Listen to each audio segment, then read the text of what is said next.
హిందూ ఆలయాలను లక్ష్యంగా చేసుకుని దుండగులు రెచ్చిపోతున్నారు. అమెరికాలోని శాన్ బెర్నార్డినో కౌంటీలో ఉన్న చినో హిల్స్లోని ప్రఖ్యాత స్వామినారాయణ మందిరంపై దాడికి తెగబడ్డారు.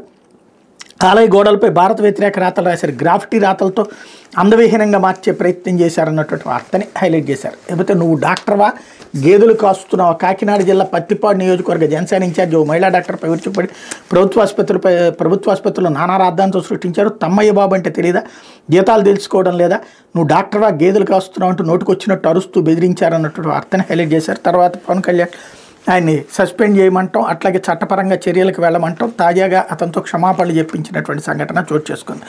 లేకపోతే ఉన్నత సంస్కరణలు తప్పనిసరి అంటూ 4 విభాగాల్లో నీతి ఆయోగ్ 80 సిఫార్సులు, 20 రాష్ట్రాల అమలుకు వీసీల అంగీకారం, జాతీయ విద్యా విధానానికి అనుగుణంగా మార్పులు, శాస్త్రీయ పరిశోధనలు, స్టార్టప్స్కి ప్రాధాన్యం, డిజిటల్ లెర్నింగ్ తప్పనిసరి, ఐఐటీలతో తొలతూగేలా వర్సిటీలో ప్రమాణాలు, ప్రొఫెసర్ నియామక ప్రక్రియలో సంస్కరణలు, ఉన్నత విద్యలో 81% మంది విద్యార్థులు స్టేట్ వర్సిటీలోని, వైఎస్ఆర్సీ ప్రభుత్వ హయాంలో పలు సంస్కరణలు అమలు అన్నటువంటి వార్తని హైలైట్ చేశారు.